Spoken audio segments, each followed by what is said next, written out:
Imagine this.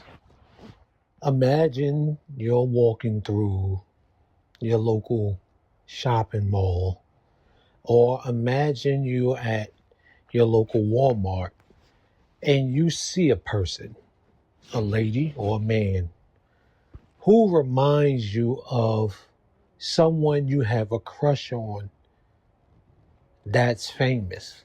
If you're a lady, you might see a guy that looks like Chris Brown.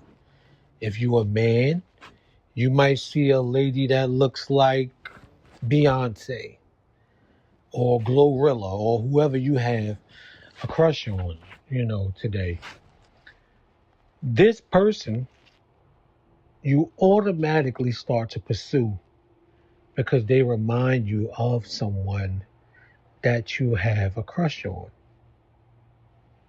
So you pursue this person and you get with them. You're excited. You're ecstatic. Oh man, I finally got Chris Brown. I finally got Gloria Woods. In your mind. Now, this person that you just so happen to deal with, they do not know that the only reason that you are pursuing them so hard is because you believe mentally that they are somebody else. This is not I don't know if this is a phenomenon. I have not looked it up. My nephew actually wanted me to make this video. Well, let's call it a phenomenon if it's not one. And if it is, I'll put it right there at the bottom of the screen.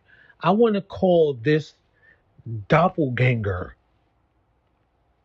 the phenomenon of the doppelganger, right? We all know or may not know that we may all have a doppelganger out there somewhere, someone who looks exactly like us, exactly like us. And if you look up on social media, you'll see many people who look like famous people. Many people who look just like your most popular artist or your most popular actor or whoever, wrestler or whoever, right? So when you put this person into a relationship with you, you have to understand that you're going to give your all to stay in this relationship because you are mentally believing that there's someone else. And this person may never find out that the only reason why you're with them is because you believe you're with the famous person or the person they remind you of. Now, this can happen in real life too. You may see a female in Tampa, Florida. You wanted to talk to her. You may live in Denver, Colorado. Then you see a female in Walmart that reminds you of the female you saw in Tampa. So you start pursuing this lady very hard, only because she reminds you of that lady you saw in Tampa. So you're like, damn, she looked just like Shorty I saw in Tampa. So you pursue her because you wanted the lady in Tampa, not because of who she is. When you look at this phenomenon, I'll go ahead and call it, you see that these people who are on the receiving end of this, they aren't necessarily being used just because they look like somebody else, not because of who they are. In a lot of cases, the person may excuse how they are just because they want to be with them because they look like someone else that they may have had a crush on or someone else they may have wanted badly. And they go on through life because they believe they have their gift, their one, their person, however y'all want to say it. How do you even respond to that if you find out the only reason why somebody is with you is because you remind them of somebody else? When you find that out, the best thing to do and the most important thing to do is probably to get out of that relationship. Not to stay in it to try to talk your way further into their life, but to exit that relationship because they're only with you because you look like somebody else. You may beg, you may plead, you may want answers to what the relationship truly is or was, depending on where you're at now in it. And then if a person is really, really real with you, they may come out and say, damn, I got to tell you the truth. Like when I first saw you, I thought you looked like what's her name? Or somebody I saw before.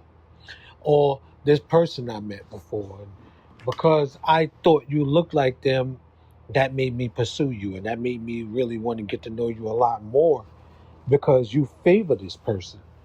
And, that's going to hurt.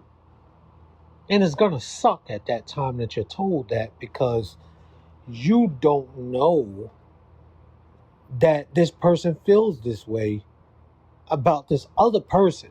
And the whole time during intimacy, you know, during all of these intimate moments, they are literally believing they're with someone else, not you. They're with that person. The psychology in that is bananas when you think about it. When you think about this for a minute, the psychology in it is crazy. And some of you who may run into this video, whether it's next week, tomorrow, some years from now, you may not know that you may be the person, the doppelganger that this person is with right now, believing you're somebody else. You couldn't even ask, how do I find out if they believe I'm somebody else? Well, if a person usually is crushing over a person, they usually don't hide that. Or they would usually tell you, yeah, I like this person. I've always liked this person. I've always found this person attractive. I've always found said person, to be somebody I would, uh, want my future wife or husband to look like. You understand? Then you take a really good look at that person. And if you look like that person, you're 9 times out of 10 the doppelganger that I'm talking about. Yeah, you. The look-alike. You twinning right now. Yes, in the wrong way. So what you may want to do, if you want to or you care to, you may not care because as long as the relationship is good, you may continue on. But you have to understand you're continuing on under the assumption that you're not who you are, but who they believe you are. You understand? So they've basically satisfied their own urges and settled for you because they can't have that person. Imagine that. You're in a relationship and you're the settlement. Yes, you. Crazy, right? Crazy thing to think about. I want to know what y'all got to say about this. What do you got to say about this? Let me know in the comments. And with that said, keep your eyes open because the person you're looking at in the mirror might not be the person you're with is actually in love with. I'll catch y'all in the next one. Peace out.